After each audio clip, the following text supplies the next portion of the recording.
Today is Monday, May 8th. The council briefing meeting will come to order.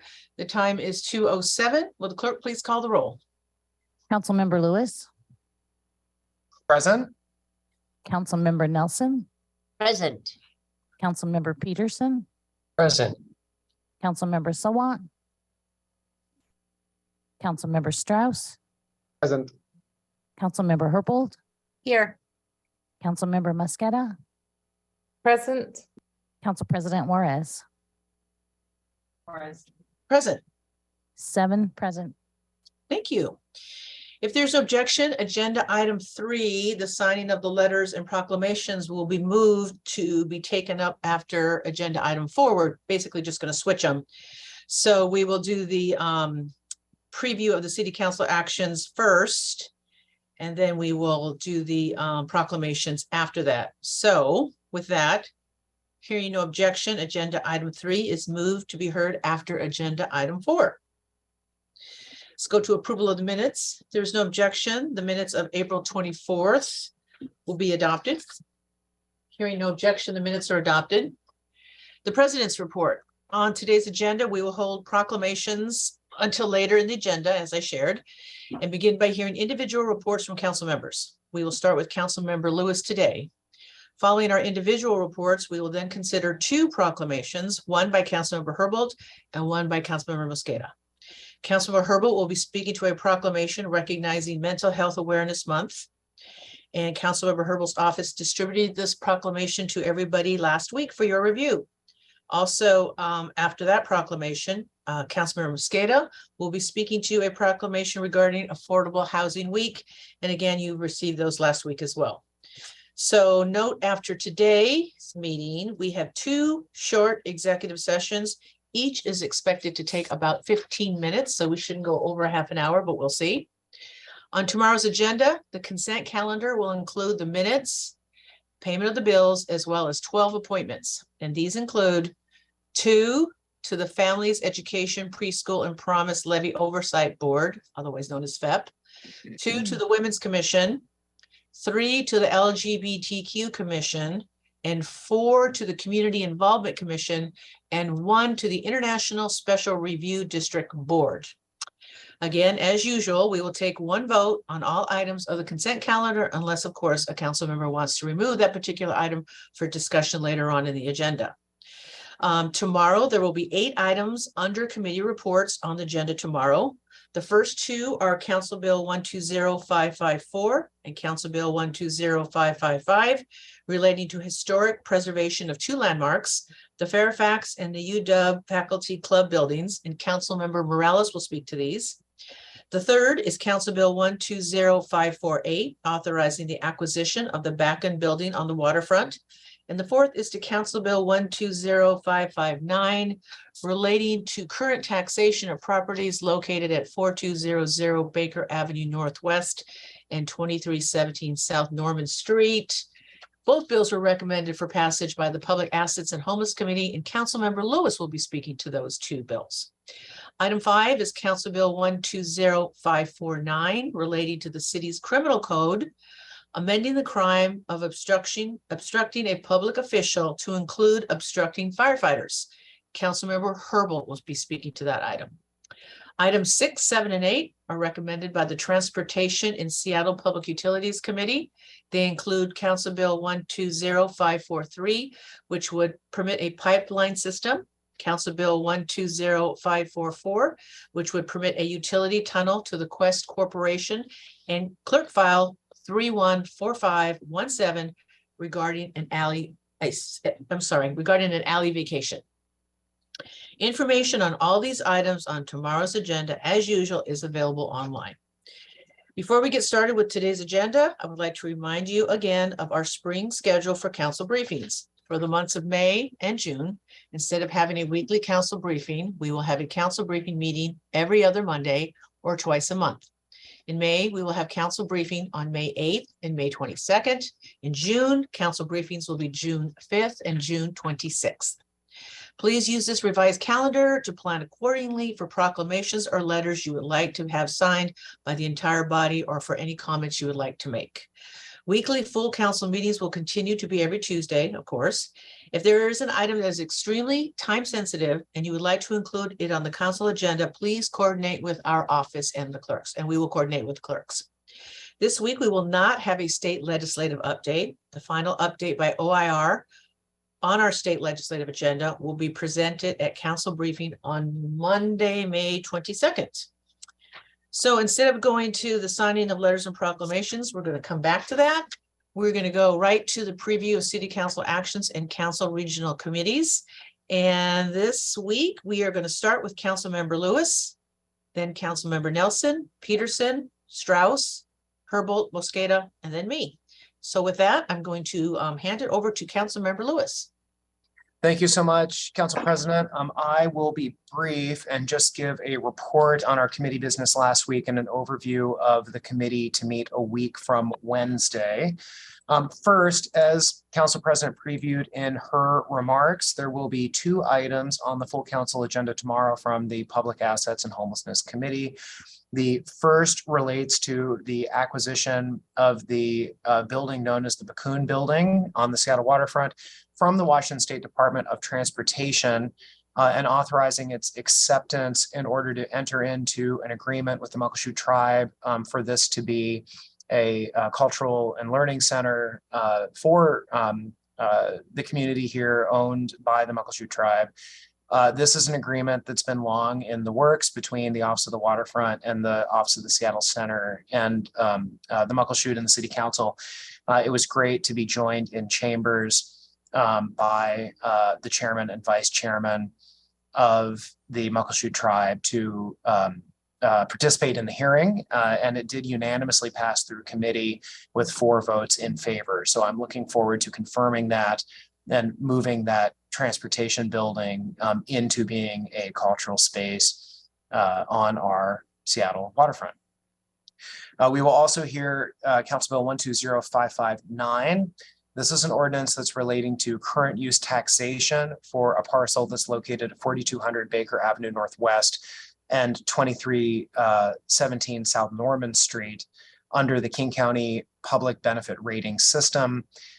We've moved a couple of these properties through my committee over the course of the last year and a half. The general summary being that these are properties situated based on their use to qualify for a special property tax exemption under the King County Public Benefit Rating System. The presentation was sufficient to win a unanimous confirmation from the council committee, and the committee does recommend passage of the ordinance at full council tomorrow. A preview for the May 17th meeting of the Public Assets and Homelessness Committee.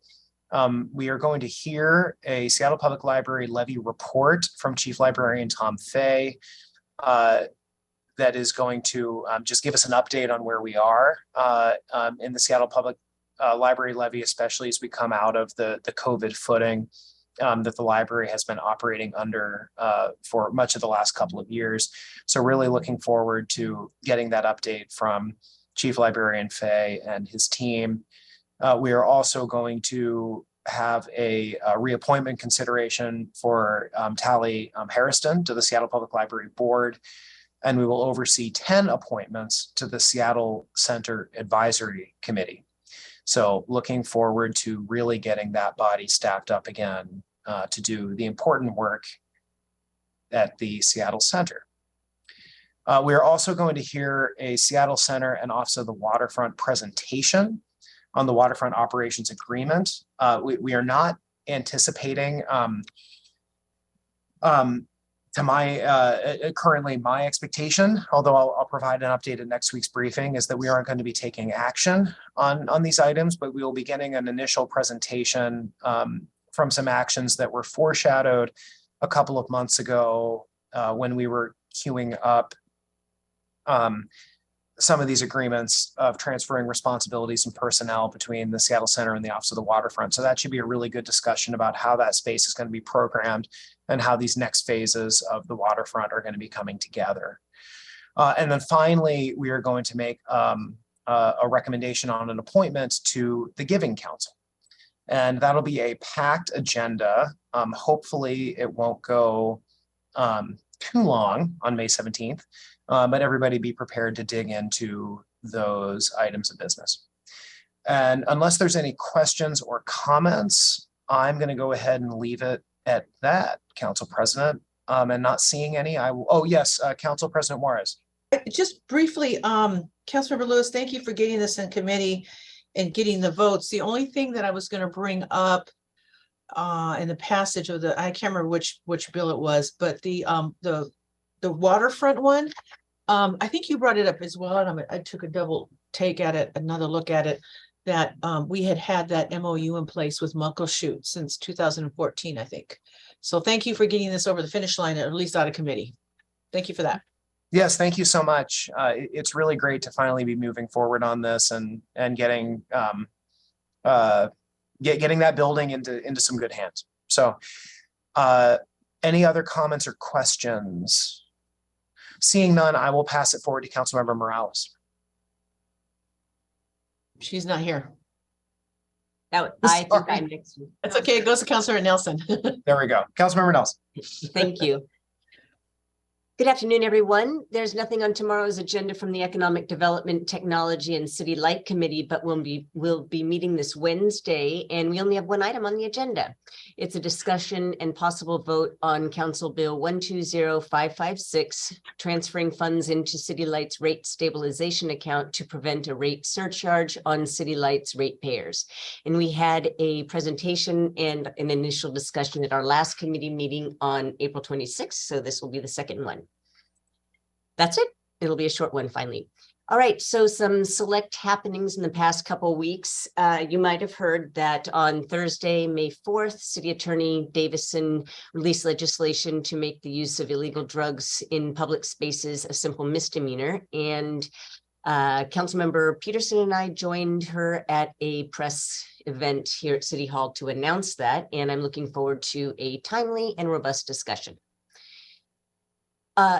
Here's something that how many of you knew that there is a recovery school in Seattle? Well, I did not. Taman and I went to visit the students and faculty at the Interagency Academy Recovery School on Queen Anne last week, and it's the only school for high school students in recovery in the city of Seattle. And I have to thank Eric Mansfield, who's a teacher there, for the invitation. It's part of Seattle Public Schools and serves as a place for high school students to continue their education in a sober environment while they're still in active recovery or right after they got out of a residential treatment program for drug and or alcohol addiction. And right now it has 35 students, and many of them had completed residential treatment at the Sundown Recovery Branch in Yakima, which is the only recovery facility in Washington, I'm told, that has that accepts youth. So many of them went there. Lakeside Milam used to and doesn't any longer. Anyway, so I learned a lot of things, and I can't go into it. It was a really moving meeting. One of the things that I did learn was that many of these students, and they come from all socioeconomic backgrounds, primarily locally, but not necessarily. I learned that many of them had they went into treatment because they'd gone through detox many times, and and I believe the options for detox for youth are very limited as well. Anyway, they went into detox many times and then got right back out back into their regular schools, into their peer groups, and started using again. And this led me to the realization, well, we talked about this, that there must be a much stronger focus on SUD at middle schools and high schools, way beyond just talking about the dangers of drugs and addiction, et cetera, because it's already happening, addiction is, and tackling those issues early is a great way to avoid, ruining their lives or dying young in the future. And a lot of them wanted to serve as a resource to kids at other schools. And that's what I brought up when I had a meeting with Deal Director Dwayne Chappelle later that day. And that was a pre-scheduled meeting to talk about the mental health for students pilot project. But I did mention that, and he thought it was a good idea. More to come. Anyway, that was part of last week. My chief of staff and I attended the Seattle Film Commission's first event in partnership with OED to kick off SIF month at the in Seattle with the commission and about 50 plus filmmakers and other people in the industry. Special thanks to St. John's on Capitol Hill for hosting that. And the fun continues later this week as I'll be attending the Seattle International Film Festival's opening night gala at the Paramount Theater. And when you work on film issues, I got to say there's some perks. Let me tell you. I attended the Seattle Fire Department Fallen Firefighter Memorial on Friday and was joined by the mayor. And also, I'm sure that Councilmember Herbold will talk about this, but let me just say that she did give a very moving speech. And Chief Scoggins was there as well, in addition to a large contingent of the department and grieving families. Also just folks that really support the fire department. My staff, this all happened while Taman of my staff was at a conference in Reno with government communications folks from all over the country learning how to be more effective using social media. And so I look forward to maybe trying out some of those tricks. And then finally, last but not least, in fact, it's the most important thing. I have to thank Council President Juarez and OIR for putting on the Tribal Nations Summit last week. I was able to attend parts of it. I learned a tremendous amount. I'm waiting for the whole thing to be on Seattle Channel because I want to see what I missed, but that was a heavy lift, and seeing the leaders of so many sovereign nations in one room willing to give of their time to talk to us, I really appreciated that.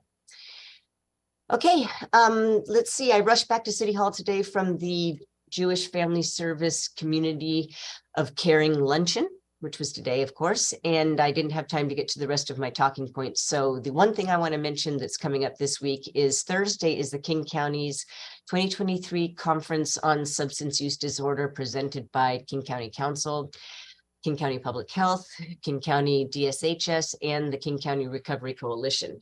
And this is an all-day conference held at Bellevue Community College. And I will be participating on a panel with King County Council Member Reagan Dunn, State Representative Lauren Davis, and King County Director of Community and Human Services, Leo Floor, for a local elected officials fireside chat on substance use and recovery. And I thank the organizers for including me.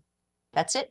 I'll now pass it to Councilmember Peterson. I have a quick question, two things. Okay. Councilor Nelson, first of all, thank you for attending. I'll add more later. The whole, I think the whole event is online right now. So if you go to our North Star and subscribe, it's all there with pictures. And I believe we sent out Friday to all of our colleagues the over 100 pictures that were taken at the event. So it is online now, and the pictures you should have gotten. I got the pictures, and I didn't know that all the segments, I only saw the opening remarks, but I look forward to watching everything. Okay, good. Good to see you read the North Star. Thank you.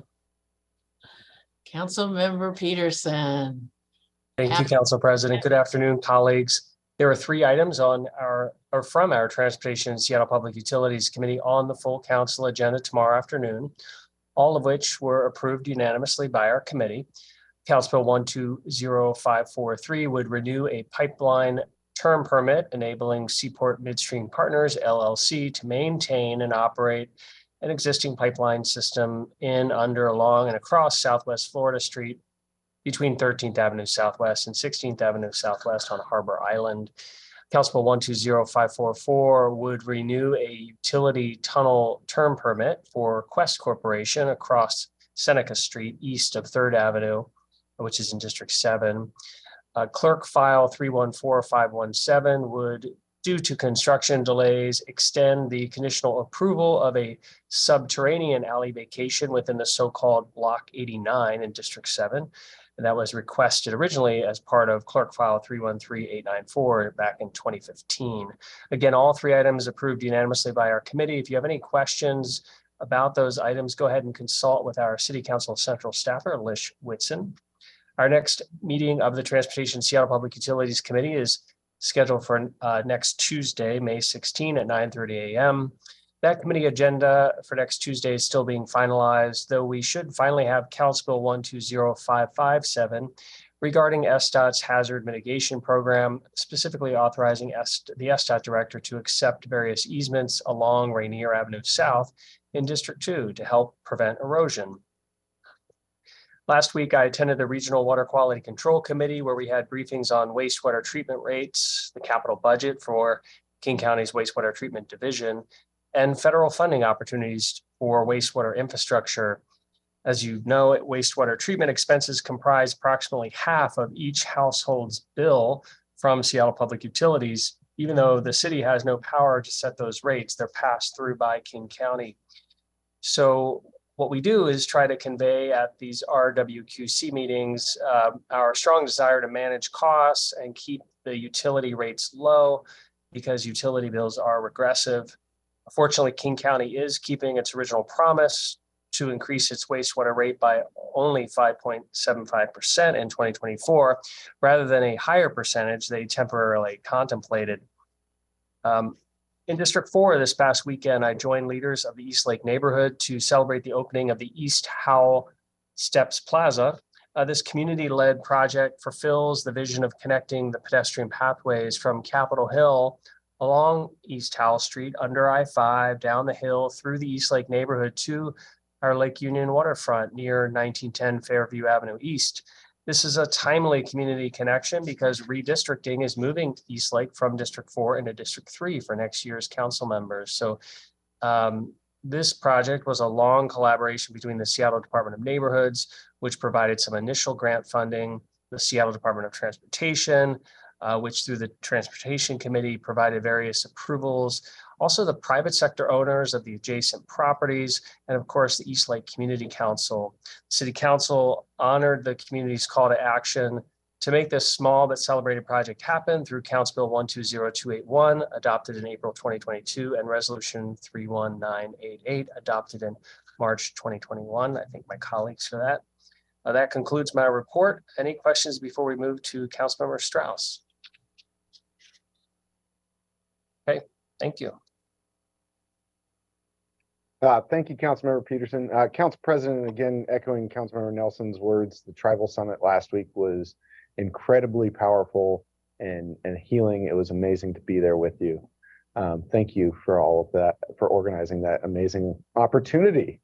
From the Land Use Committee, items on full council, there are no items from the Land Use Committee on tomorrow's full council agenda. Other updates from the Land Use Committee, I will tell you, we did it. We passed the tree protection ordinance out of committee. There were 50 amendments. It took us 6 hours. This is why amendments at full council are not welcome. We had 50 amendments. It took us 6 hours. There may be a substitute bill that has technical cleanups, but I am requesting that no substantive changes are made. We are going to now, the tree protection ordinance will come to full council on May 23rd. We have published in newspapers of record that there will be a public comment opportunity at full council that day. And we are very excited to have this. There was a public commenter last week that has been working on this since 1999 with Councilmember Jan Drago. So I know for some, they didn't get everything that they wanted on both ends of the spectrum. And this is an important piece of legislation that does protect, preserve, and expand our tree canopy while making space for the housing that we desperately need.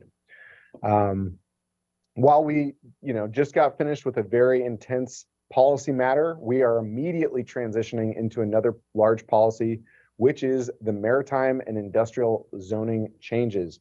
Colleagues, I sent you an email on Friday. I will resend it right now with all of the information that I'm about to tell you. All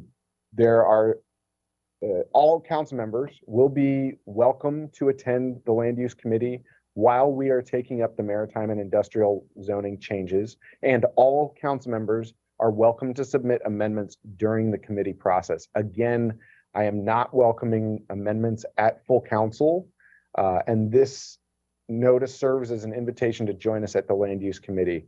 Again, I emailed you on Friday. I will resend this email in just a moment. It contains a briefing from OPCD. It contains the schedule, as well as links that I will get to right now. This policy was transmitted to us on April 12th of 2023, and I've raised this policy issue here at council briefing a number of times. The first deadline is next week. We have set the deadline for submitting amendments to council central staff by next week, May 17th, 2023. Sitten Mai, it is Norwegian Constitution Day. It has no connection. This is important because I don't need to have you have your amendment completely fleshed out. It does not need to be finalized. You do need to have your idea into council central staff by May 17th. That is next week. The entire schedule for reviewing and passing this policy is attached to the email I sent, and I will review it at the end of my remarks now. I'm requesting that you and your staff meet with Jim Holmes and Jeff Wetland from OPCD to receive a formal briefing of this material as soon as possible. This is a request I've made before, and it is important for me that you have this one-on-one briefing before land use committee action. This is because this policy is dense enough that you will need this individualized time to discuss the policy details. And I can assure you, I can tell you right now, that the time we have reserved in committee will not be enough for every council member to ask every question they may have. This is just simply an issue of functional capacity. There are a lot of details, and a committee meeting to provide answers to every question would last all day and take multiple days, which is why I'm asking you to please have an individual meeting. Another resource that is helpful is in the email and on the OPCD website. OPCD has created an interactive map that allows you to zoom into parcel level information about these zoning changes. The package that is coming to the Land Use Committee will include 5 bills. There is an update to the comprehensive plan. There's a bill removing industrial commercial zoning from SMC chapter 23.50.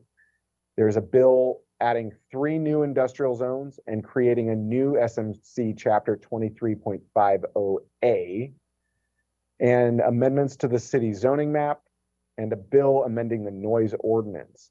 There is a lot of cleanup in this zoning change, so it will make our zoning code much more accessible. Overall, this is an employment bill. What we have found in the industrial and maritime zones is that uses such as box stores or self-storage are taking up space that has traditionally been reserved for family wage jobs and other types of employment. I'm really excited to have this policy come to our committee. This has been in the works for over 5 years. I joined the facilitated work group in 2020, and it had already been going on. There has been a long process to get us to where we are today. There were internal groups that were happening between 2015 and 2019. In 2019, there was a facilitated group with Brian Scott Consulting, facilitating stakeholders who typically disagree. At the end of that process that Brian Scott facilitated, we had 85% agreement on the compromise before us.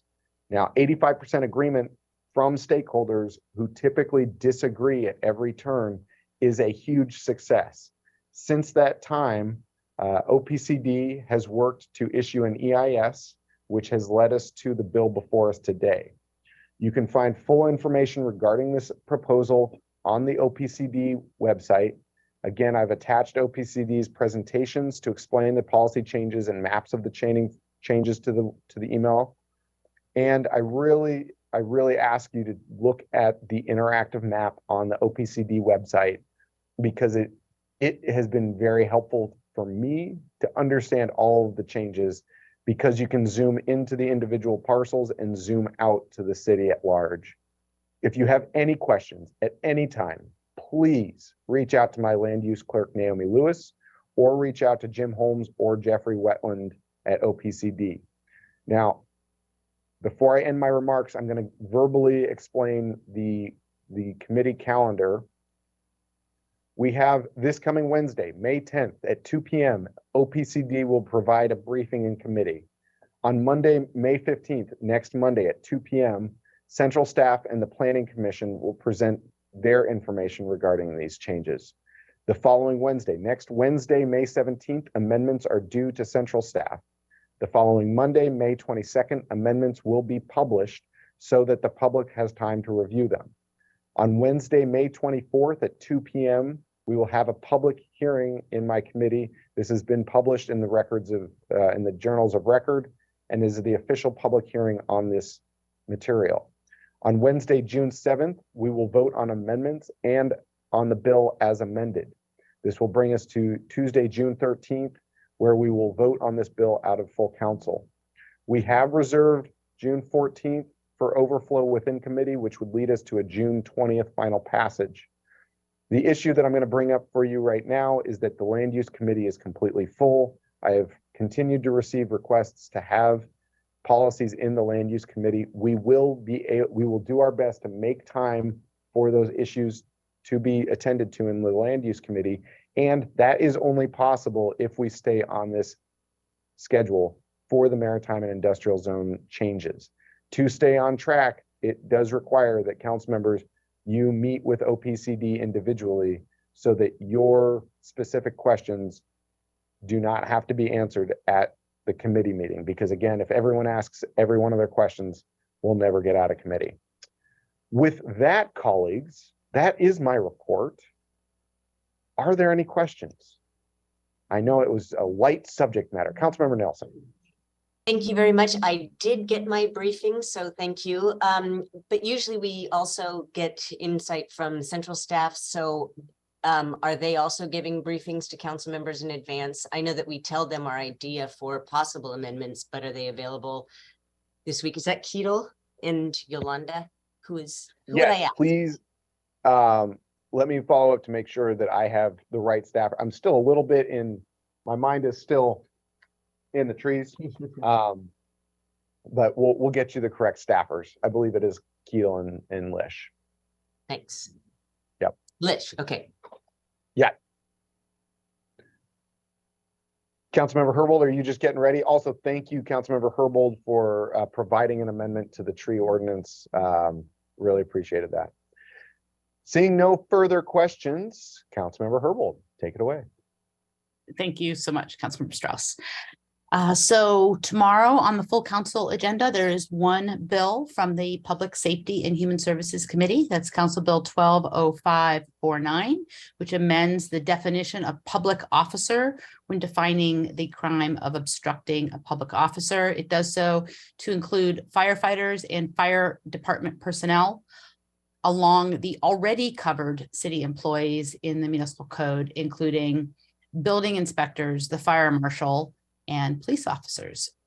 The bill is co-sponsored by Councilmember Lewis, and there are 3 friendly amendments from Councilmember Mosqueda that we should expect to see tomorrow. One, to ensure that individuals can't be charged for obstructing their own medical care. The second, requesting that police and fire revisit policies to reinforce expectations that police consult with fire before coming on site or engaging with people at a fire or emergency response scene.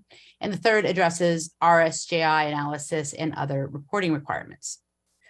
The Public Safety and Human Services Committee is meeting tomorrow morning. On the agenda, we will hear an appointment to the Community Police Commission and our ongoing effort to get that commission fully full.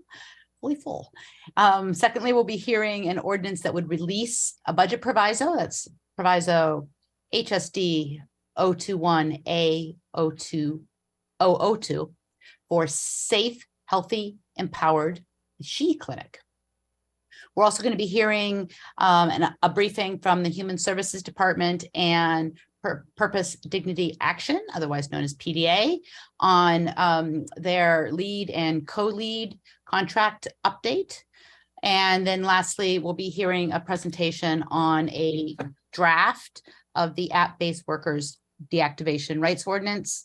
Again, this is a pre-introduction draft presentation and discussion. The bill has not yet been introduced. Couple items in the public safety arena update. This Wednesday, the fire department will be conducting live fire training exercises at vacant homes in Capitol Hill. This allows for new and veteran firefighters to face real life scenarios in a controlled setting.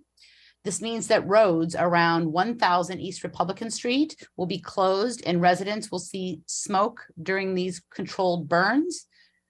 Folks are welcome to watch the live fire trainings, which will be from around 7 a.m. to 3 p.m. With the live fire evolutions beginning at 9 a.m. You can find more information on the fire department's website. Also, the Office of the Emergency Management will have another disaster preparedness training online on Thursday, May 18th. The training will go over how to develop a disaster plan, a disaster supply kit, and how to organize with your neighbors to become better prepared. You can sign up on OEM's website. Just want to touch very lightly on the legislation mentioned earlier by Councilmember Nelson. Not going to get into a policy discussion, but just being aligned with the council president's request that we don't conduct committee discussions and briefings. So I'm just going to real lightly touch on some of the process issues. Just to clarify, the statement that I released earlier is not intended to suggest any opposition to hearing the bill. The statement is intended to say that I believe that the bill needs to be heard either after the state legislature acts or if we know that it is not acting. We do know that the governor is intending to call a special session on May 16th. And the bill needs to be considered within the context of what comes out of that session or doesn't come out of that session. Office of Intergovernmental Relations has noted that any bill passed by the state legislature could need to be adopted locally. And I don't want the council to be considering separate bills on a bunch of different occasions on the same broad topic or having to amend a recently adopted bill. So for that reason, I really think it's most appropriate to consider the bill in the Public Safety and Human Services Committee, along with any other proposals that could result from the special session of the state legislature. Moving on to the public health realm, May is Public Health Awareness Month. I'll be requesting your signatures on a proclamation in just a moment. I want to take the opportunity to remind the interested public about 988, a free hotline for anyone experiencing mental health distress or concerned about someone else who is. People use this line to talk about a lot of things: substance abuse, economic worries, relationships, sexual identity, illness, getting over abuse, depression, mental and physical illness, and loneliness. Responders are trained crisis call specialists who have stopped over 90% of suicide attempts or ideation among callers. You can call or text 988 or chat 988lifeline.org. Support is available 24/7. As far as events and meetings coming up, on the regional committee front, on Thursday will be the WIRA 9 Watershed Ecosystem Forum. I represent the city of Seattle for the number 9 watershed as co-chair of the forum. And events coming up this week, I'll get to in just a second. I just want to mention a couple things that I did last week that I didn't have a chance to mention in a previous briefing. Over the weekend on Saturday, I had the opportunity to present on a panel at the Justice 40 tour in South Park. I spoke about the city's equity and environment agenda, but Justice 40 is something I'm just learning about. It's really exciting. It's an effort made possible by billions of dollars allocated to the EPA and an executive order by President Biden that requires 40% of the overall benefits of certain federal investments to flow to disadvantaged communities that are marginalized, underserved, and overburdened by pollution. And so the South Park community is working with Justice 40 and the EPA to identify itself as an EJ, an environmental justice community, who should be a recipient with local government's support of some of these funds. As mentioned earlier by Councilmember Nelson, last Friday, I was very honored to speak at the annual Fallen Firefighter Memorial in Occidental Park. This is an annual event in my my opportunity and my role in commemorating the sacrifices that firefighters make throughout the years is a solemn responsibility I take each year. And just want to say how much I know we all really value the fact that these public servants run into the line of fire to save others, not only are harmed in the line of duty, but also suffer health illnesses associated with doing this work, higher incidences of cancer and heart disease. And want to just say their names. Matt Runty and Michelle Williams are the two firefighters that we lost in the last year, and added their names to the memorial this year. Coming up this week on Thursday, I'm hoping to stop by the 2023 King County Conference on Substance Use Disorders. Excited to hear Councilmember Nelson's participation in the fireside chat panel and check out some of the other offerings of the conference. I will separately from that conference be touring the People's Harm Reduction Alliance on Wednesday. They received a grant award from Public Health using city dollars that the city put aside to increase overdose production services and drug user health medical services on site and in the community. They're one of 3 organizations receiving a portion of this $1.5 million that the city council made available.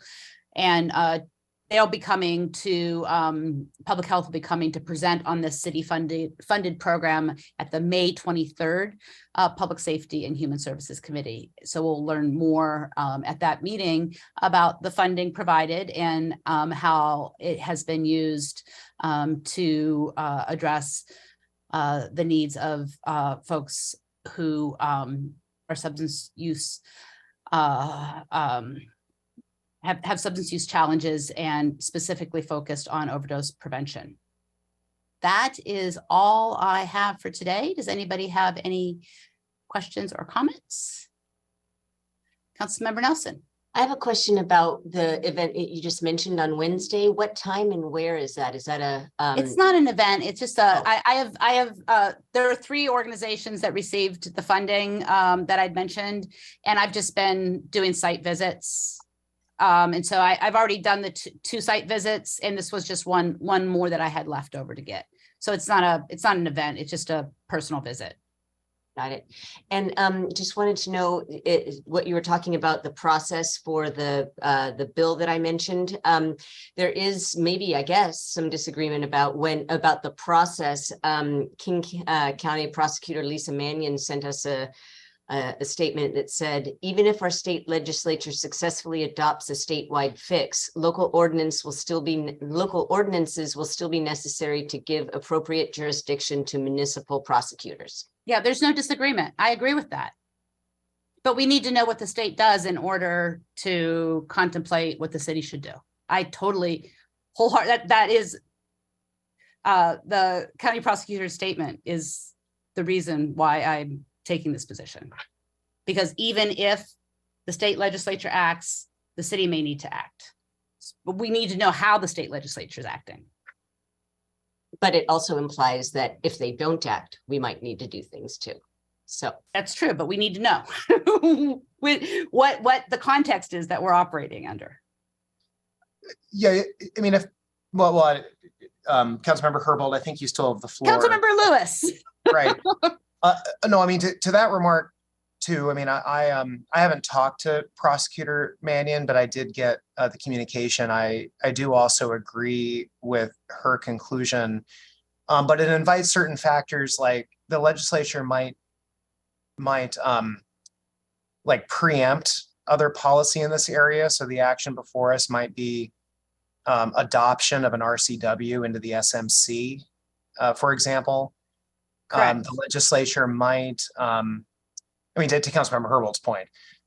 So it might make some of our actions, were we to move with a bill before the session, or some of the actions other jurisdictions have taken, might end up getting, in essence, preempted and wiped away by whatever the legislature does.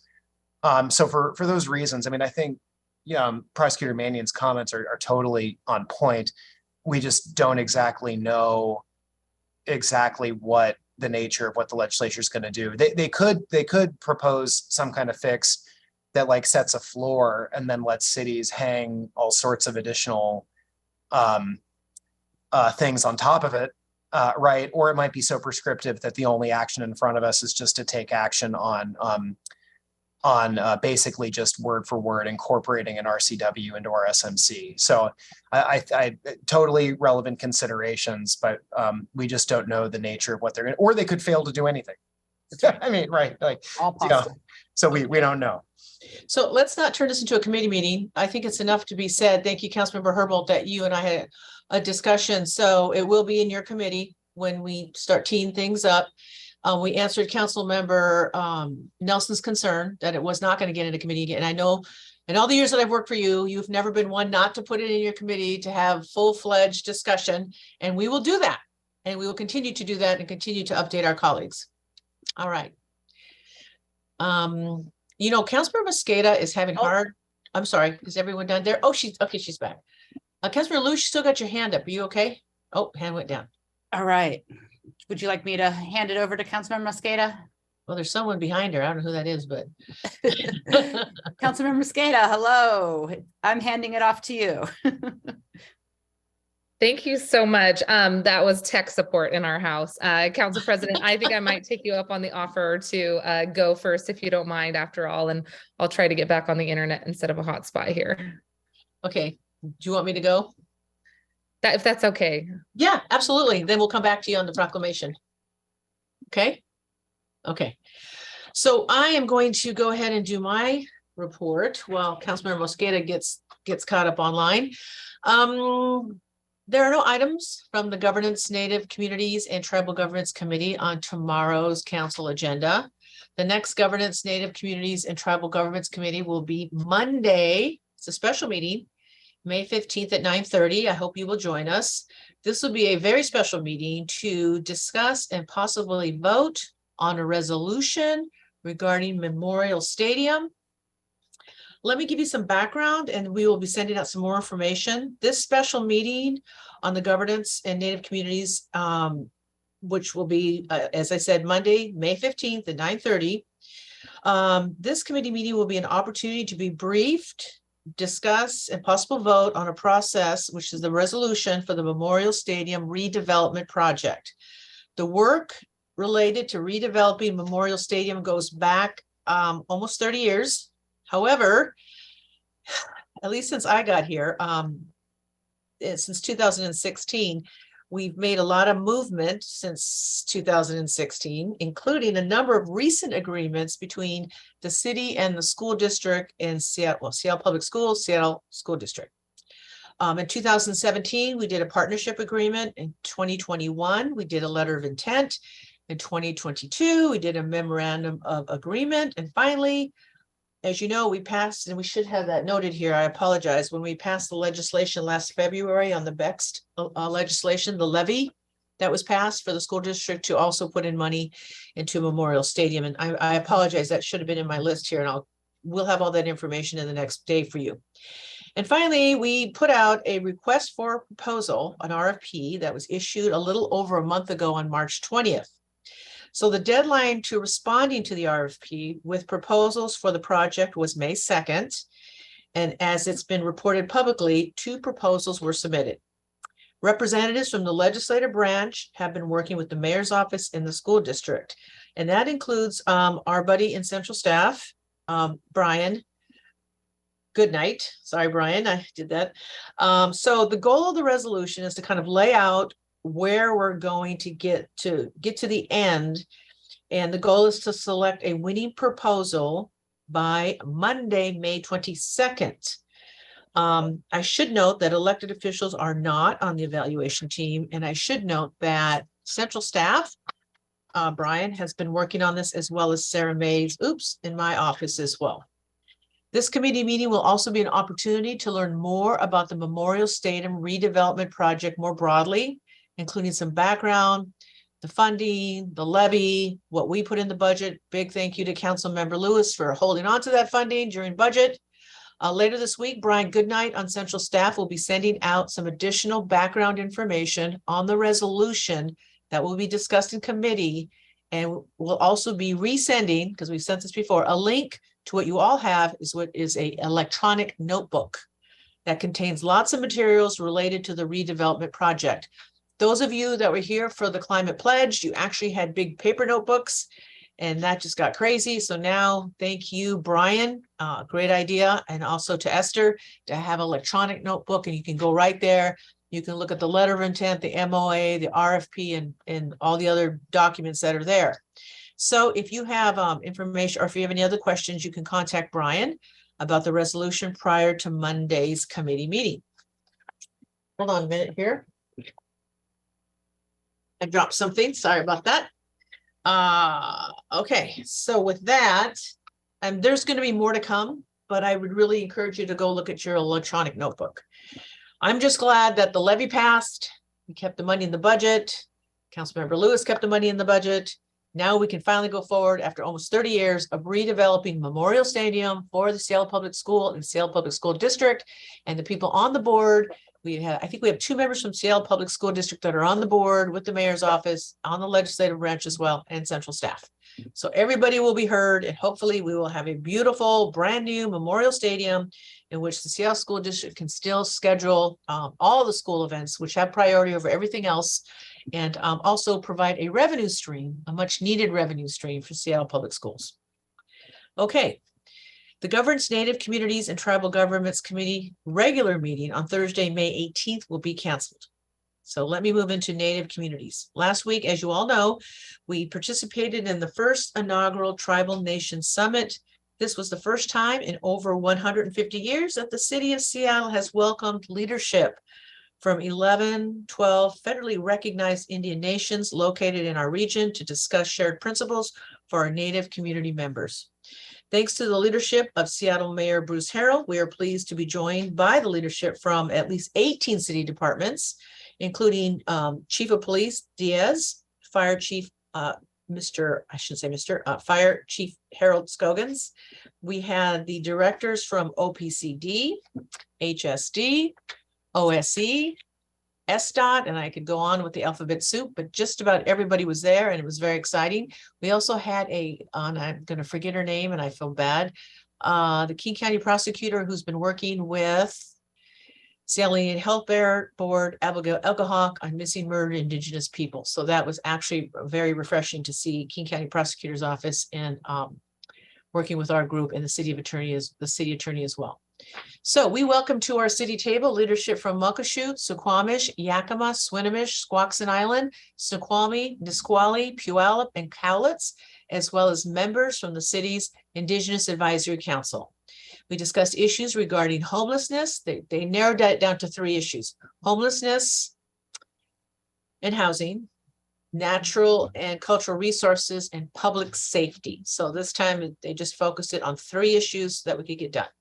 I really want to give a big thank you to Councilmember Strauss and Councilmember Nelson for attending the summit, and also for Councilmember Strauss being a good sport, where I put him a little bit on the spot to talk about Indigenous-led organizations and to meet with and talk to Michael Tooley from United Indians regarding La Batea and the group home in his district. So that got rave reviews, and so thank you, Councilmember Strauss.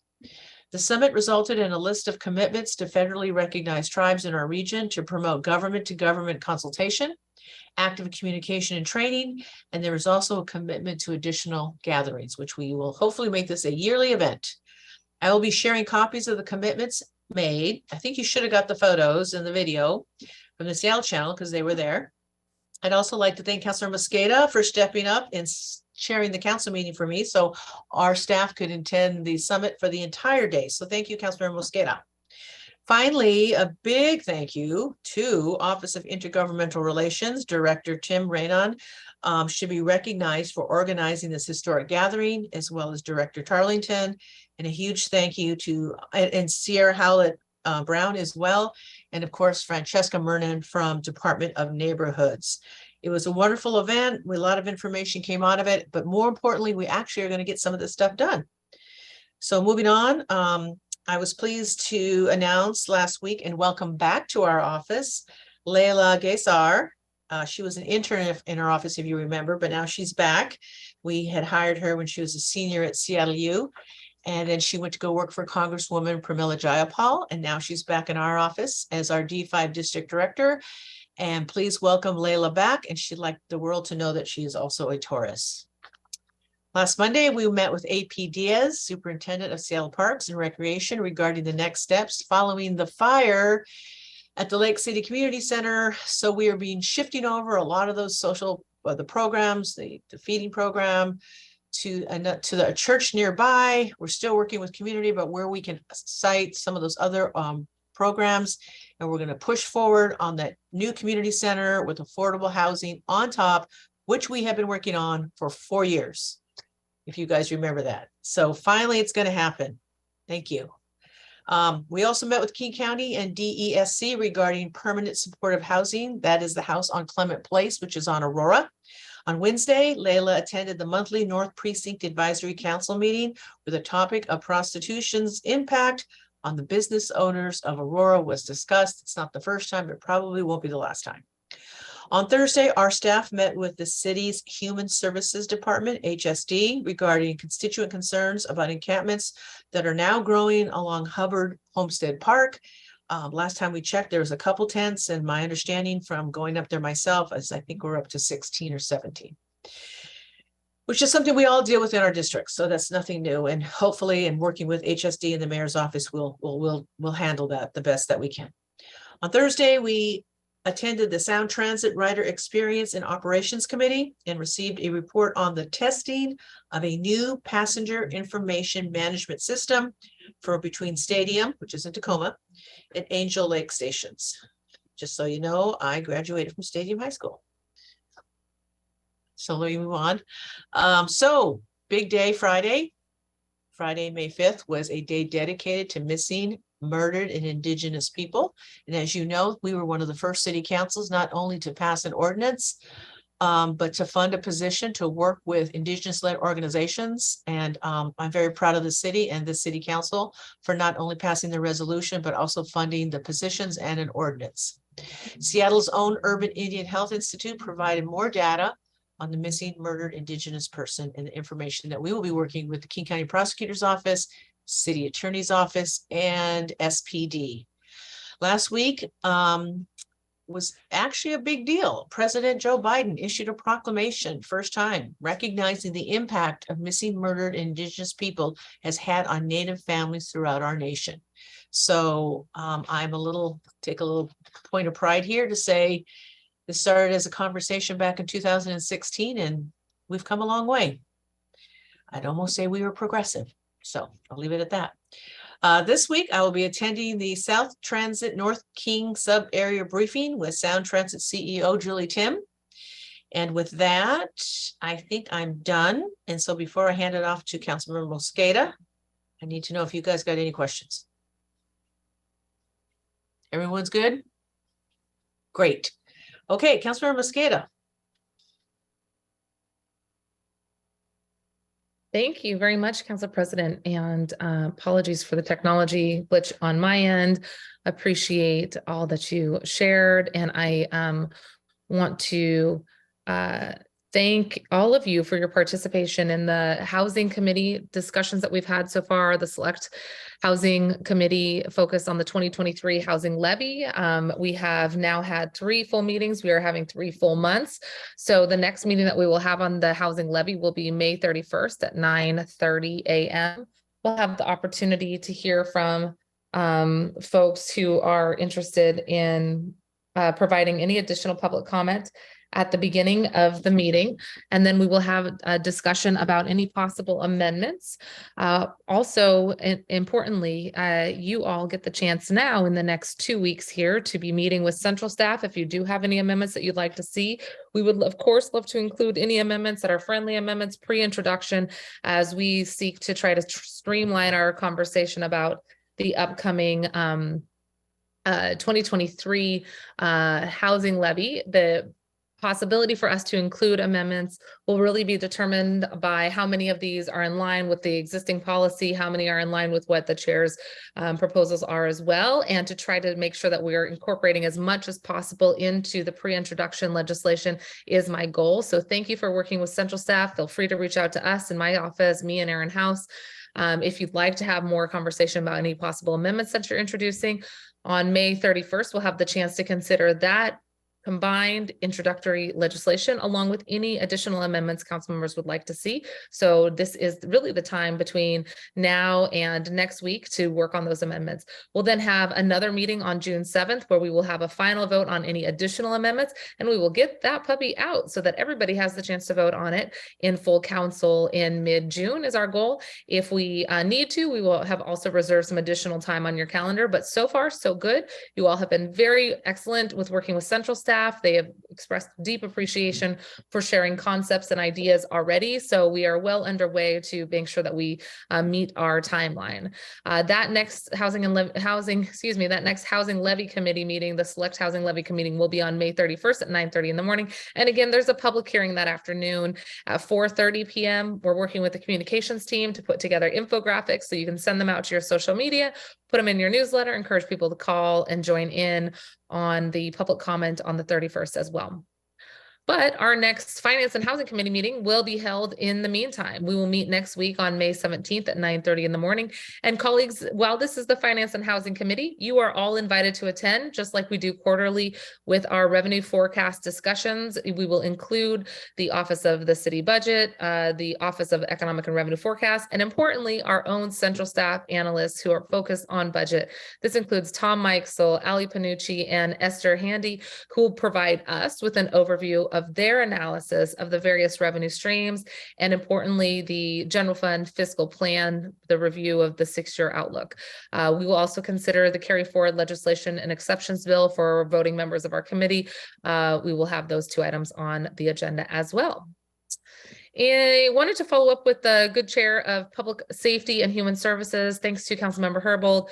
Well, for a few things, thanks for the comments that I was able to hear before the internet went out on me about your commitment to making sure that we look at the robust discussion that the state legislature is about to have, everybody wanting to make sure that there's a Blake fix, but really being deferential to the process that the state legislators are just about to embark upon before we have a piecemeal approach, jurisdiction by jurisdiction, that tries to solve a problem that the state legislature is poised to fix.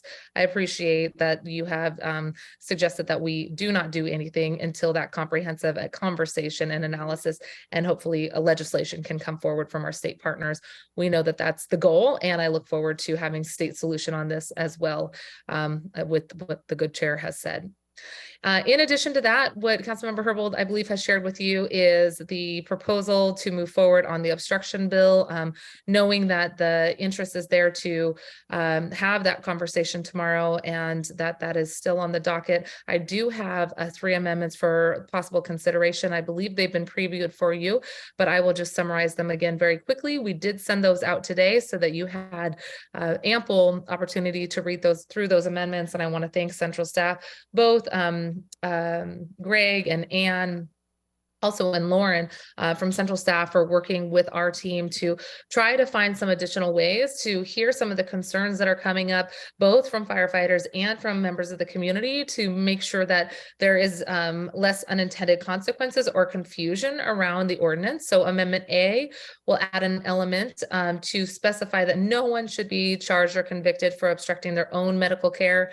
It's something that we believe should already be understood, but to make sure that we're responding to the concerns about, whether or not somebody's kind of being served, and if they're acting erratically or flinging their arms, we don't want there to be any misunderstanding or misinterpretation from SPD that is somehow interrupting a firefighter's ability to provide care or obstructing a firefighter's duties. So to ensure that this is very clear, it would request SPD to add to the policy manual instructions to not arrest anyone for obstructing their own medical care. And we've gotten confirmation that SPD will update their manual accordingly. Appreciate that.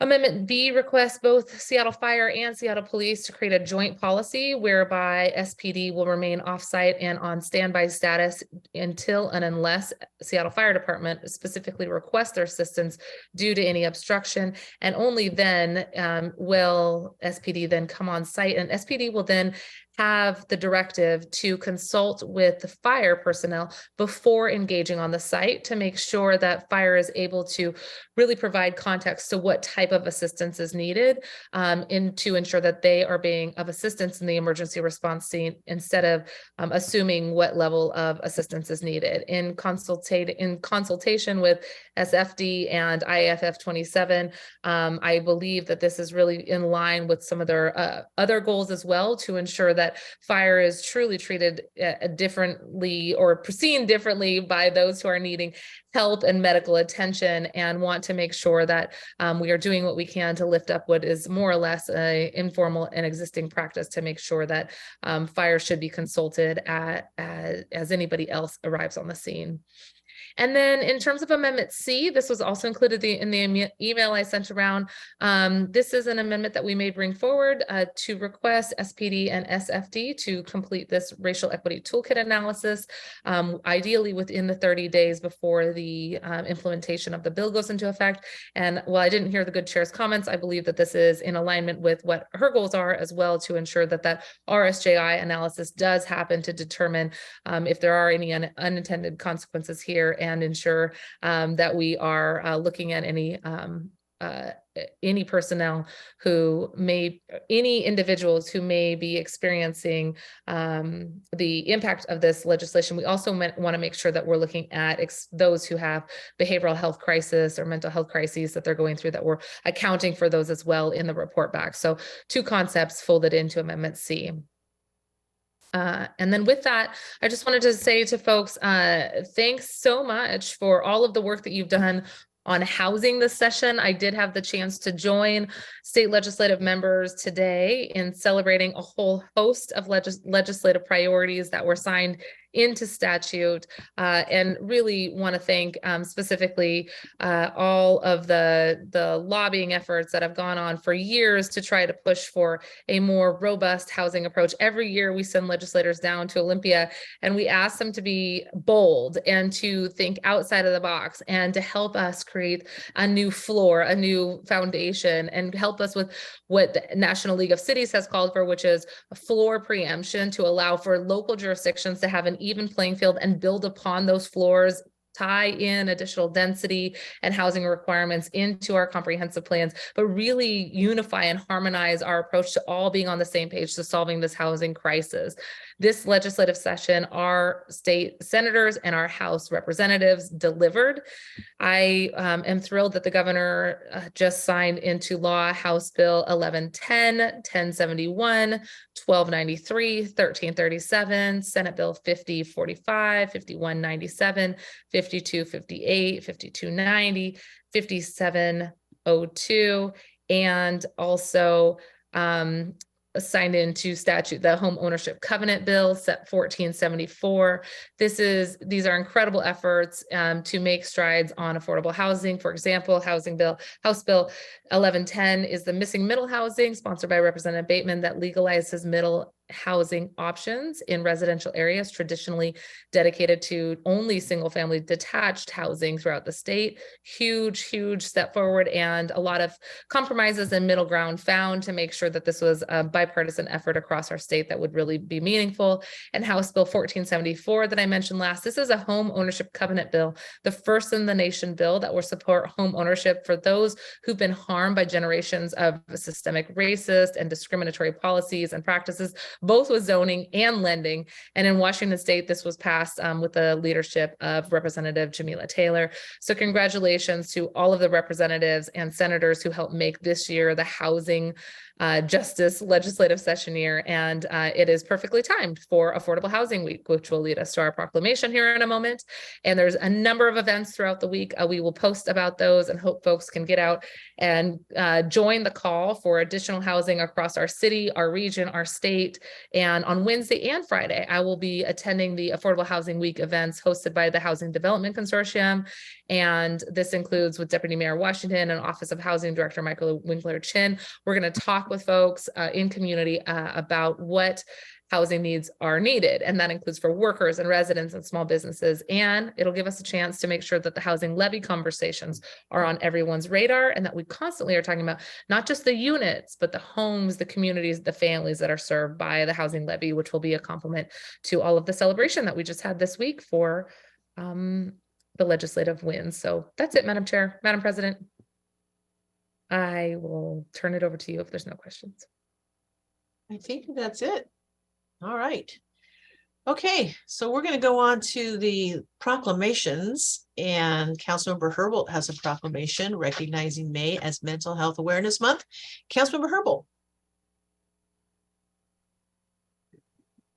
Thank you so much. Appreciate the opportunity to share the proclamation with council. Last week, I circulated this proclamation declaring May to be Mental Health Awareness Month in Seattle. This proclamation was drafted in consultation with the National Alliance of Mental Health. I'm sorry, the National Alliance of Mental Illness of Washington, otherwise known as NAMI Washington. National Mental Health Awareness Month has been observed in the United States since 1949 to fight stigma, provide support, educate the public, and advocate for policies that support people with mental illness and their families. Expanding access to mental health care has long been a priority of mine, and the need for it is continuing to grow. You've heard me talk about this need repeatedly throughout the pandemic. We will be joined tomorrow by a representative from NAMI to share remarks on the importance of finding support and help for everyone experiencing a mental health concern. Thank you so much for your consideration. Presentation, yes. Councilmember Herbold, so tomorrow we'll do the presentation then on the record. Okay, great. Correct. We'll do Yes, the I'll be signatures joining now. us. Okay, great. Thank Thank you. Well, we'll get those names ahead of time as well. Perfect. Okay, thank you. All right, are there any questions or any further discussion for Councilmember Herbold regarding the proclamation recognizing May as Mental Health Awareness Month for signature? Okay, I do not see any. Madam Clerk, will you please call the roll to determine which council members would like their signatures affixed to the proclamation? Councilmember Lewis, Yes. Councilmember Nelson, Aye. Councilmember Peterson, Yes. Councilmember Strauss, Yes. Councilmember Herbold, Yes. Councilmember Mosqueda, Aye. and Council President Juarez. Aye. 7 signatures will be affixed. Thank you very much. With that, we are going to move on to Councilmember Mosqueda's proclamation, which I actually have right in front of you for Affordable Housing Week. Councilmember Mosqueda. Excuse me. Thank you, Council President. I teed this up a little bit. This week is Affordable Housing Week, and every year we do a proclamation honoring Affordable Housing Week. We have worked closely with the community members who are celebrating this week, including the Housing Development Consortium of Seattle, King County. This proclamation is a powerful statement. So thank you again, colleagues, for considering this statement yet again this year to recognize that everyone deserves access to a home, that everyone deserves access to a home to be healthy, and that home should be affordable. And when we create affordable, accessible, safe, healthy housing, it improves our social determinants of health. This proclamation highlights the need for affordable housing throughout Seattle and King County. And it also complements the work that the Department of Commerce projects are investing in to ensure that by the year 2044, we meet our goals of having over 200,000 net new housing units for households at or below 80% of the median income. It also notes that the effect of COVID-19 has had a disproportionate impact on low and moderate income households, and specifically our BIPOC communities as well, which have faced even greater financial restraints. The proclamation emphasizes the benefits of affordable housing for all members of a community, including residents and businesses and employers. This is good for the health of our population and the health of our local economy. This proclamation calls for action from the city of Seattle to recommit to ensuring that all members of the community have access to that safe, healthy, and affordable home. It highlights the critical role that affordable housing plays in creating equitable and healthy communities, and emphasizes the need for continued efforts to address this important issue, not just this week, but every week of the year until we address this biggest crisis pressing on our region and frankly, our nation. Please join me and Mayor Harold in signing the Affordable Housing Week proclamation. And thanks to Aaron House for coordinating with the Housing Development Consortium folks as our housing lead and chief of staff, the housing director, Patience Malaba, and representatives from the affordable housing community, Madam President. They'll be with us virtually tomorrow to receive this. So we'll get you those names in advance. Great. Is there any further discussion regarding Councilmember Mosqueda's proclamation recognizing May 7th to May 13th as Affordable Housing Week? I don't think anyone's going to object to that. So with that, no further discussion. Madam Clerk, will you please call the roll on which council members would like their signatures affixed to the proclamation? Councilmember Lewis, Yes. Councilmember Nelson, Aye. Councilmember Peterson, Yes. Councilmember Strauss, Yes. Councilmember Herbold, Yes. Councilmember Mosqueda, Aye. and Council President Juarez. Aye, 7 signatures will be affixed. great. We'll do the presentation tomorrow. Thank you, Councilmember Mosqueda. So that concludes our regular council business, and it looks like we're going to go into executive session here. So let me read the correct language to bring us into executive session. If there's no further business, we will move into our 2 executive sessions. Hearing no further business, we will now move into executive sessions. As presiding officer, I'm announcing that the Seattle City Council will convene in an executive session. The purpose of the executive session is to discuss pending, potential, or actual litigation. Council's executive session is an opportunity for the council to discuss confidential legal matters with the city attorney's office as authorized by law. A legal monitor, of course, is always present from the city attorney's office to make sure that we do not discuss questions of policy, because those are for open session. We have 2 of them, and each should take 15 minutes. So Madam Clerk, I understand that we are looking at about 35 minutes for both, and you would advise us on the time.